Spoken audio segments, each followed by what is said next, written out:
Hi everyone, welcome to episode 14 of 365 documenting my journey. तो आज हमारे यहाँ पे वोटिंग है।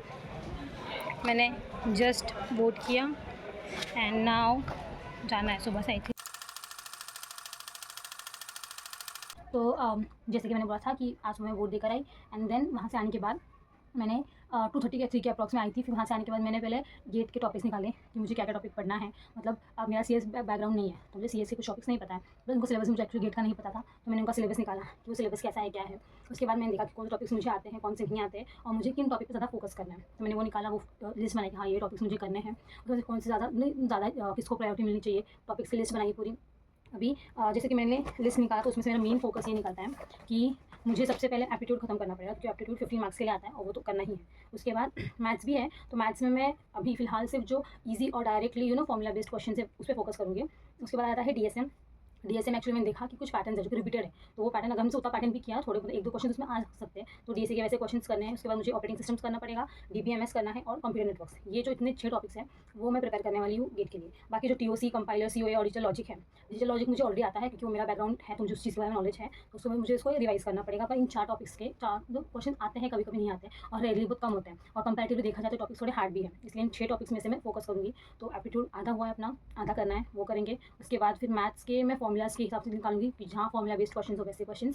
एंड देन डीएसए के लिए थोड़ा बहुत पता है, उसमें सी प्रोग्रामिंग है तो उसका मुझे थोड़ा बहुत करना पड़ेगा। एंड देन ऑपरेटिंग सिस्टम्स के बारे में मुझे कुछ पता नहीं है, मैंने आज तक पढ़ा नहीं, उसका मतलब पर्टिकुलर बुक से नहीं पढ़ा है, तो वो करना पड़ेगा। उसमें बेसिकली मैंने देखी कि कुछ क्वेश्चन है जो रिपीटेड है, तो थियोरी बेस्ड क्वेश्चन रिपीटेड है और कुछ न्यूमेरिकल्स भी है उसमें। उसके बाद डीबीएमएस है जिसमें एसक्यूएल और नॉर्मलाइजेशन के ऊपर ज़्यादा क्वेश्चन आते हैं, डायरेक्ट क्वेश्चन है, और डीबीएमएस हमारा हुआ है थोड़ा बहुत, मतलब मुझे आता है डीबीएमएस, उसके ऊपर से क्वेश्चन को कैसे सॉल्व करना है वो अप्रोच देखनी है। और कंप्यूटर नेटवर्क्स, हालांकि मेरे को ये मुझे आना चाहिए था, बट मेरा जो इलेक्टिव सब्जेक्ट था वो कंप्यूटर नेटवर्क्स नहीं था, तो मैं दूसरा था, एक सोचने में जावा था, मुझे इसकी वजह से इसके बारे में इतना पता नहीं है। बट कंपैरेटिव देखा तो ये ईजी जाएगा मुझे ये सब्जेक्ट, तो ये वाला सब्जेक्ट भी मैं करूँगी। और फिर इतना ये सब मुझे गेट के लिए करना है, गेट के साथ साथ कॉलेज के लिए भी पढ़ना है और मेन हमारे प्लेसमेंट के लिए भी पढ़ना है। मैंने ये सब टॉपिक्स में से इंपॉर्टेंट क्यों निकाला है, क्योंकि ये वो चीज़ें मुझे आगे इंटरव्यूज़ में भी काम आ सकती हैं, तो हम वो दोनों देखते रहेंगे साथ ही साथ। और अभी शाम को, मतलब मैं शाम को रिकॉर्ड करूँ तो शाम को फिर मैं आई गेस हाँ 15-20 मिनट के बाद से मैं स्टार्ट करूँगी and I will do aptitude का एक टॉपिक। अभी कौन सा करूँगी पता नहीं है, बाद में बता दूँगी मैं कौन सा कर रही हूँ।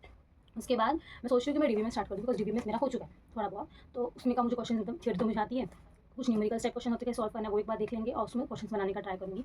एंड मुझे अभी भी कन्फ्यूजन है कि मैं प्रीवियस ईयर क्वेश्चन को डायरेक्टली अप्रोच करूँ या पहले थ्योरी करूँ, मतलब थोड़ा थ्योरी पढ़ूँ या डायरेक्टली क्वेश्चन अप्रोच करूँ। तो अगर इस आंसर पता हो तो मुझे बता देना क्या करना चाहिए, क्योंकि मुझे इतना कुछ आइडिया है नहीं फिलहाल इस चीज़ के लिए, तो वो एक चीज़ रह गई। एंड देन डीएसए, तो आज मैं डीएसए शायद नहीं करूँगी क्योंकि मेरा लैपटॉप है निकला मेरे पास। तो and then let me know कि मुझे पीवाईक्यूज़ पहले सॉल्व करने में डायरेक्टली पीवाईक्यू को अप्रोच करना चाहिए या थ्योरी पढ़ के देन करना चाहिए, क्योंकि उतना टाइम है नहीं हमें, बस एक मंथ भी पूरा नहीं है।